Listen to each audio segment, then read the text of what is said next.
Howdy, this is Sunday. I'm in Hayburn, Idaho, and this is Love's truck stop, so I decided to fuel and get the real life picture on my fuel mileage with the new Diesel Freak power harnesses. I know not everybody's excited about money, right? But for me as an owner operator, this is a very, painful and important topic because this determines, am I broke or am I making some money? So I fueled up in Seattle East, North Bend, Washington, TA, right? And there was a whole bunch of hills, that Snoqualmie Pass, and I went east on I-90, then south on I-82 in Washington, then I-84 in Oregon, and now I'm again on I-84 in Idaho. And according to my odometer, and I checked my logbook, and I even checked it on GPS, that's 636 miles. 636. Now, the tanks took 146 gallons to full. So if we divide 636 by the magic number 146, that gives us, you ready? 4.35. All I can say is fuck, but, and I did drive it like ridiculous. Most of the time I was so trying to be so freaking economical, I drove at 1270, 1280 RPM, right? Like minimum, bare minimum. If I drive any less, someone will shoot me. And my speed was like 56, 57 miles per hour, like 91, 92 k an hour. And actually I had a feeling that it was a bit tough on the engine, because as soon as you start going uphill, I see or some slight rise in the pavement level, I see my temperature, the coolant starts going up. Like I see that the engine does not get enough cooling, or maybe not enough air, and that's why probably Cat says stay at least at 1300 RPM, and that your best range is between 1300 and 1325. So that's what I'll try today. Today I'll drive at 1320, 1330, so maybe that'll improve things. But I mean, it's amazing. I mean, this thing, it's not that big. Oh, and it was not windy, it was not cold. Like I drove pretty much around 0 Celsius or 32 Fahrenheit all the time, and yet such an abysmal fuel mileage, 4.3. But the hills were huge, of course. Like the hills, I remember one was like 5 miles long, and I was climbing in 6 low, gear, which of course does not help mileage at all.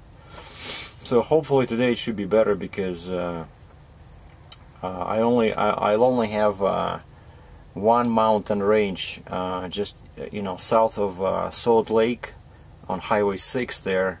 I'll go south on 15, and then I have to catch Highway 6 to get into the eastern part of Utah to get to Colorado. And over there I saw on the map there's like maybe, I don't know, 20-30 miles of like very hilly terrain, looks like mountains. I've never been there, so that's the only part. After that it should be okay. So hopefully, I should do at least 5. What the fuck? Pardon my French. I'm cruising southeast on I-84, pretty much a few miles north of the border with Utah. And there were quite a few hills here too, because I went through some minor mountain range that I did not see on the map, and I forgot that it was here.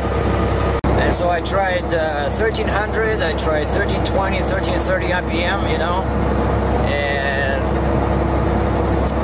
because I forgot, like one of my viewers, Greg, said that when your RPM is too low, the engine does not get enough air, because the pistons, they suck in air, right? If your engine spins too slow, that's why the engine starts heating up. There's not enough cooling, not enough air. So of course you want to go low, but you don't want to go too low. And especially when you have a heavy load, right? Your engine, the computer always tries to calculate how much horsepower it needs to make. It doesn't want to make more than that, because then your fuel mileage will suffer, right? And horsepower required will be determined by the terrain, you know, the steepness of the grade, how heavy is your load, you know, air density, etc., your friction of your tires, internal friction, stuff like that. And so let's say I need, I don't know, 200 horsepower to cruise at a certain speed. And of course, how do you get that? You can either increase your RPM or you can increase your torque, because horsepower is in direct proportion to torque, right? And I tried, and that's why older engines ran at very high RPM, you know, like 1600 RPM, because they had very little torque. So now modern engines have much more torque, especially at like 1200 RPM, or even the newer ones at 1100 RPM. So they can run low, at low revolutions per, you know, per minute, and still get the same horsepower at a particular engine speed. And so I played with 1300, 1320, 1330, and I found that even at 1300, going up a hill, my power boost was going through the roof, you know, too much boost, 47, 48, and now of course I know that that can be dangerous, right? You can overheat your engine, because I don't have a pyrometer. I want to install it next week, because it's really important to keep an eye on your manifold temperature, right? When you have all these gadgets. And so I increased this engine speed to 1330, and right away I noticed that the PSI and the turbo went down, you know, in hilly terrain. So clearly the engine likes that better. And CAT actually says that they recommend, at least when they still made those engines, they said spec them for 1325 RPM. So that's kind of the sweet spot, and that's what I'm cruising at now. I don't know if you can see that thing flickers very crazy, but basically it's 1320, 1330, and I'm at 95, 96k an hour, which is like basically 59 and a half miles per hour. So I think I found my sweet spot. Oh, and I'm using setting 5 on the dial, on the diesel freak dial. Don't want to overdo it, because I experimented yesterday, right? I think I have more than enough power. So we'll see what happens with the fuel mileage when I drive like this. And, but of course, this is much more enjoyable for me as driver, you know, as opposed to, oh, I'm entering Utah. I'm entering Utah, elevation 4,513 feet. I-84 East.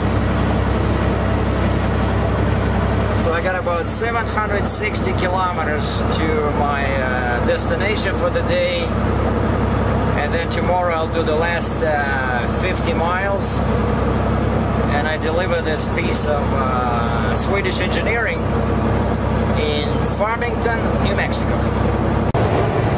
Now the speed limit on this stretch of I-84 in Utah is 80 miles per hour, which is 130k an hour.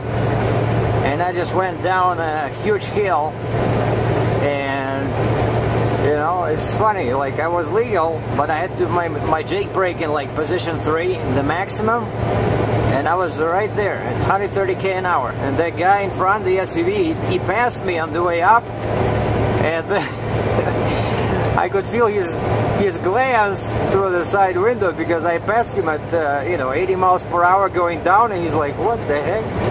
But you know, this thing pushes me like crazy, the weight, and especially when it's legal, like what's the point of braking, right? So I just kept my Jake brake. I was ready to, you know, apply the brakes if some stupid deer ran out on the road, but all was legal.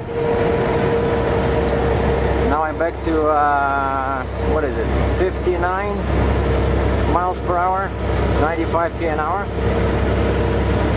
Oh, so I'm somewhere near Pocatello.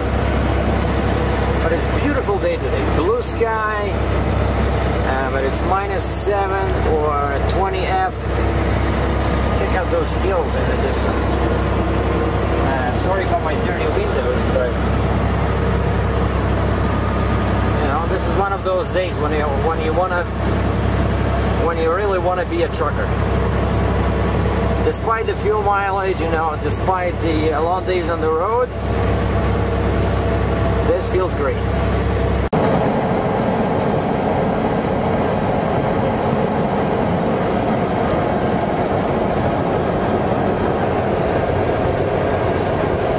Now, driving legal is very important.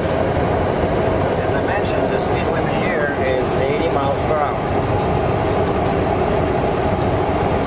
I don't want to hear any comments that I'm speeding, okay guys?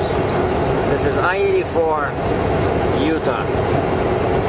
Everything's by the book.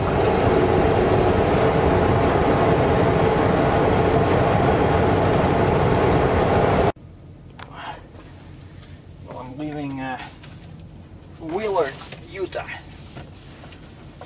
From here it's 100 miles to the town with an interesting name, Spanish Fork. And I just wanted to show you guys that huge mountain up ahead. So I got some coffee, I got another protein bar, and I bought a light, and I replaced my tail light on the truck. $6.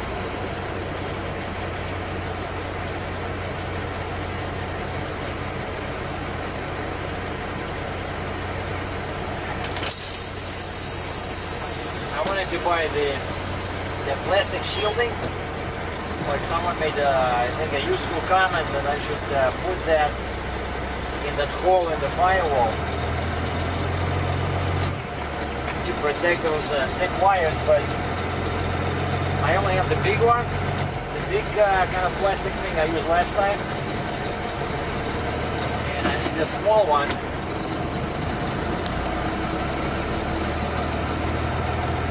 Over here they don't have a shop. It's pretty useless flanging.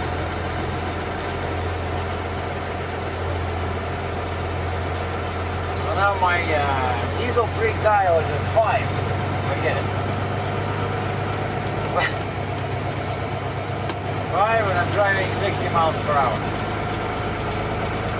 Since I'm burning fuel anyway, I might as well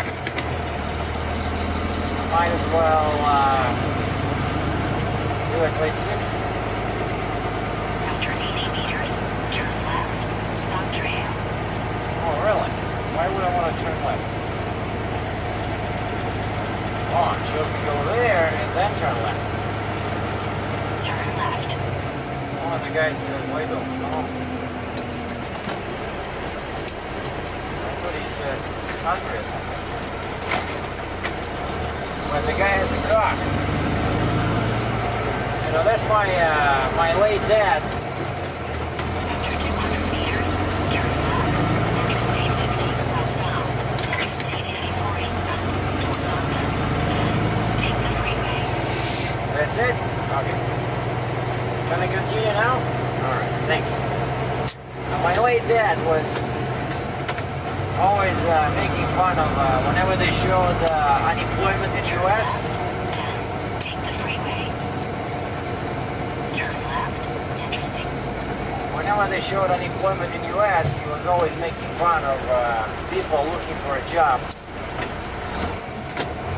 with a car. He says, if you're unemployed, how come you have a car, you know? But this was back when very few people in Russia could afford cars. So you can understand the old guy, right?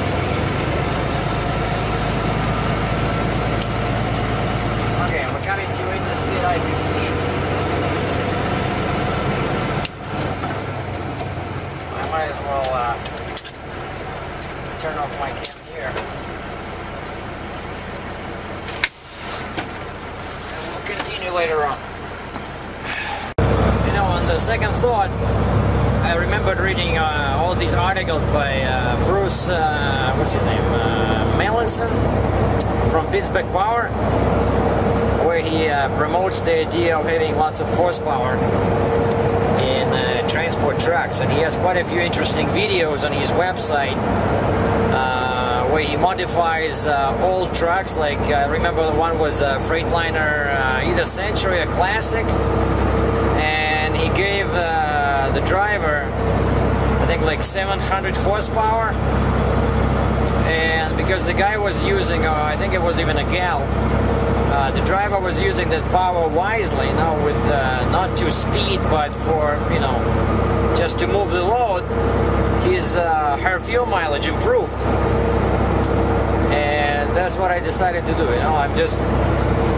I'm driving now and I'm smiling. You know why? Because my diesel freak gauge is at setting 10 maximum. But I reduced the RPM to the recommended by CAT, 1330. And basically, which is economical speed. And it's, well, of course, it's pretty much level ground, but the road does go up and down a little bit. I just passed Salt Lake City, and the sign said Las Vegas.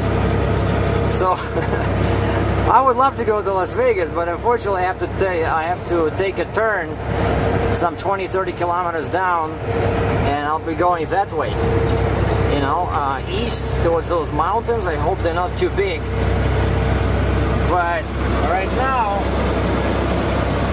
the truck feels like it has, I don't know, 600 horsepower. I mean, I'm not, no BS. And it drives so easy. I mean, I'm amazed, it's like, because the road here really, it's like those, what's that attraction, American Hills, when the little train goes up and down on a rail. I think this is the best, probably the best for heavy load, maximum power, but moderate RPM. See, it pulls like on this hill.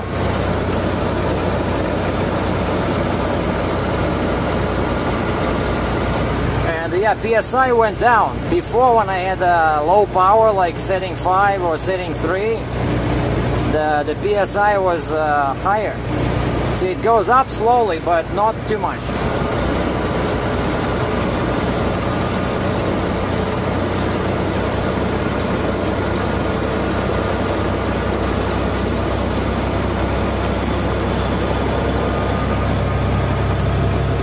I love all this technology, and the weather, as soon as if you notice how sunny it is, it's 38 Fahrenheit or +3. And my friend, the Chinese fellow, was calling me yesterday complaining about -10 Celsius, or what is it, 20 Fahrenheit in Michigan and Indiana. He said it was icy and snow, lots of accidents. Look at this, beautiful. One viewer complained about me not using descriptions, saying that it's hard to find something when all videos are called episode, 1, 2, 3, 4, 5. Well, I got bad news and good news. The bad news is that the board of directors just dispersed discussing the effectiveness of the series Trucking with Sergie Dratchev. And when I look at my most popular videos and the ones that make me money, and let's not forget, this is a commercial venture, right? I now make almost more money on YouTube than on with my truck. Well, I'm just kidding. I wish it was true, but still, this month the payment from YouTube covered my trailer payment. I'm serious. It really helped me out.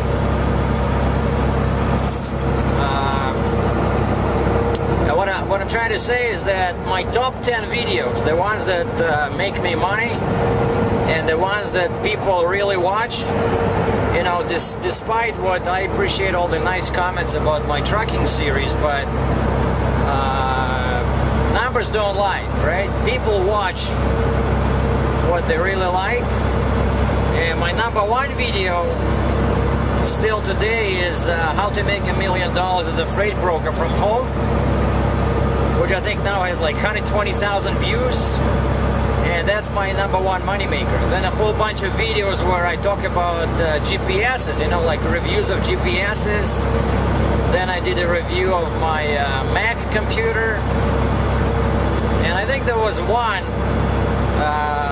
trucking video that got more than 20,000 views. That was the original owner-operators pay.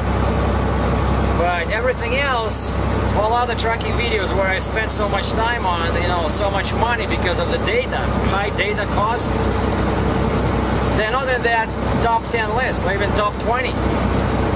So basically, I gotta cancel the show and focus on something that people really want to watch, because the numbers just don't add up.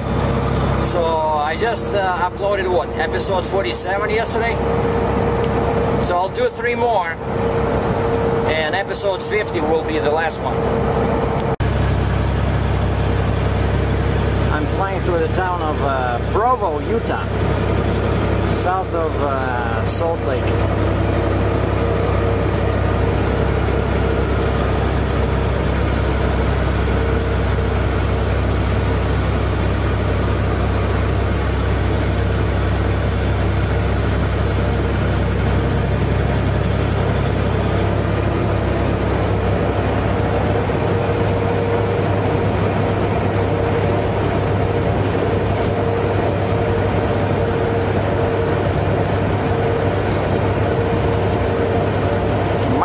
Everywhere. And according to my GPS, to the right of me is that huge lake. I forgot the name of it, but it's like enormous.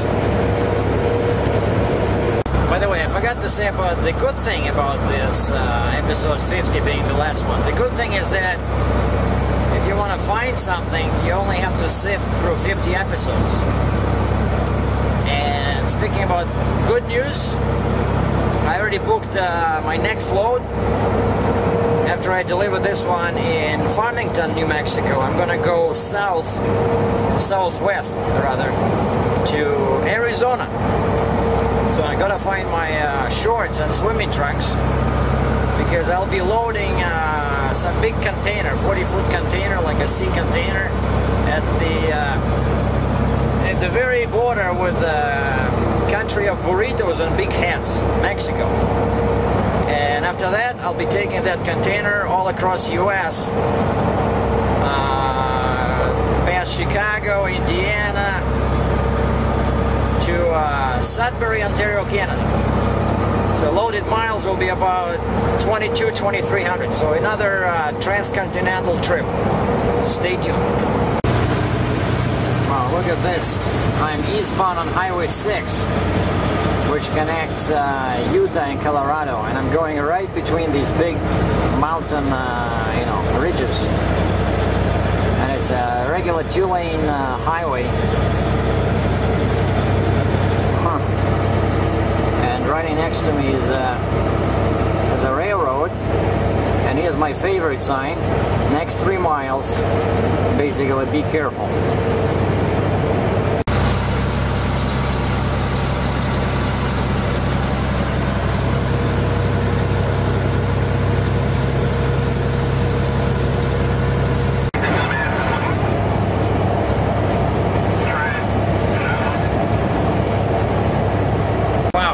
Quite a hill. I was watching my oil, the engine oil, almost went to 220 degrees. So I turned down my power to 0. I was afraid my engine would explode. It was very difficult, and I kept reducing gears. Not because I could not make the hill, but because I saw my temperature climb, even with the fan fully on in manual mode. And by the end I was like in 5 high, just trying to reduce my PSI, and things improved when my PSI went to like 20 PSI, you know, so the truck was not working too hard, crawling uphill. But at first it was like crazy, and I couldn't trust the automatic mode because I was late applying the fan. And by the way, this one on Highway 6, it's called Soldier Summit. Sergie Summit, very bad mountain, and it's, you know, twists and turns. You cannot accelerate because you have to watch your turns. But now it looks like I'm getting out of the mountains, so somewhere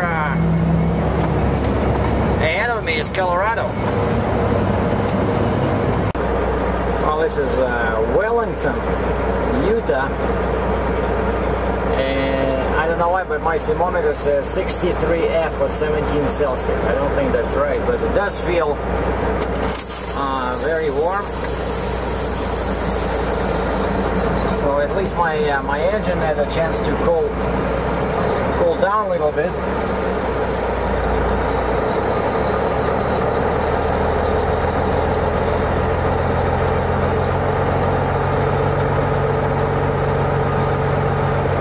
Turn right, south 700 east.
Shop where I just stopped, so it's had an interesting name, Outlaw Cafe. I just grabbed some eggs, some bacon, some coffee, and it became really warm, right? So I had to take off my double socks and my sneakers and my sweatshirt. Okay, so now that's the real temperature, because I think when the truck was parked, you know, the sun was shining on the thermometer, and of course it was off. But now that's the real temperature. It's +9 Celsius or 48F, and from here on it can only get warmer, all the way to Farmington, New Mexico, right? And then after I deliver this one, 572 miles to Douglas, Arizona.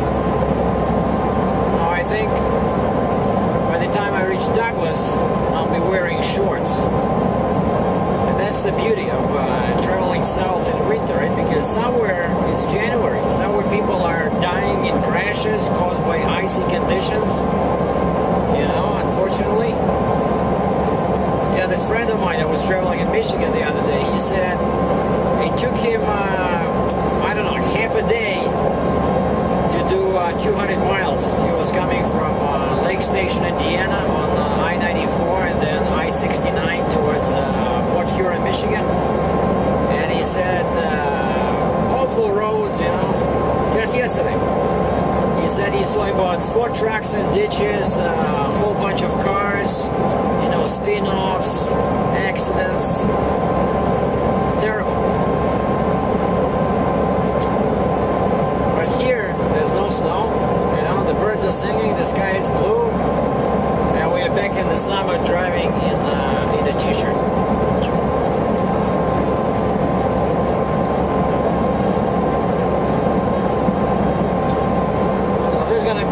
Episode 48, right? After this one, 2 more to go.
states and one Canadian province. But I got to show, you know, highways, miles traveled, stuff like that. And one more thing, just reminding myself that the shipper, as it sometimes happens, did not give me any bill of lading. They only gave me a customs invoice, so I have no piece of paper that the consignee will sign to act as proof of delivery. So I got to use some of my blank bill of ladings that Lasta supplied us. So that's two things I got to do tonight. So bill of lading and evening. And after that, it's going to be only 30 miles, I think, in the morning to the destination from this truck stop where I'm going. And we should be good.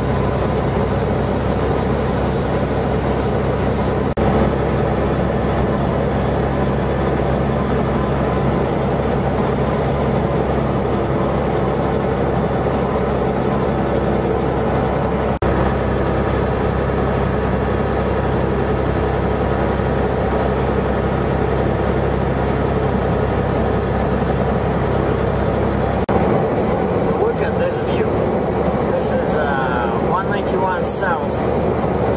I'm still in Utah. Just going through some massive redstone range.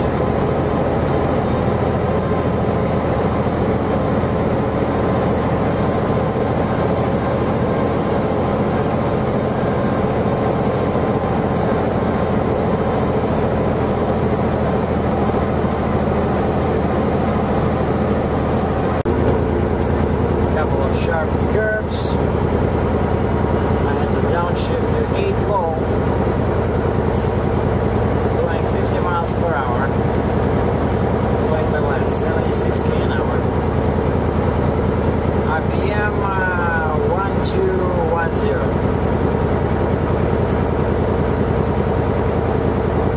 Wow, look at these huge rocks.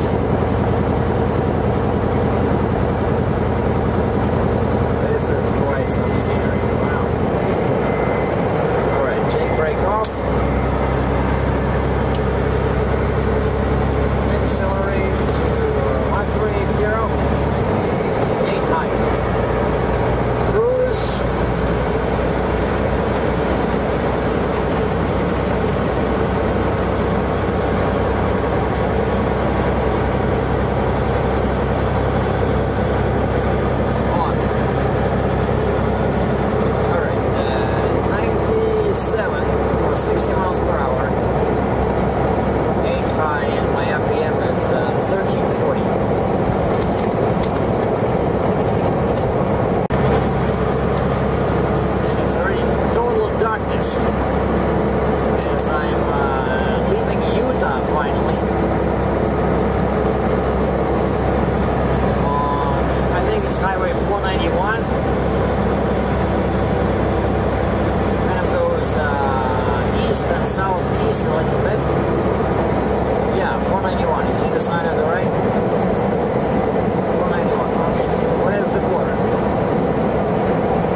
kilometers to go to a truck stop south of Cortez, where I want to spend the night.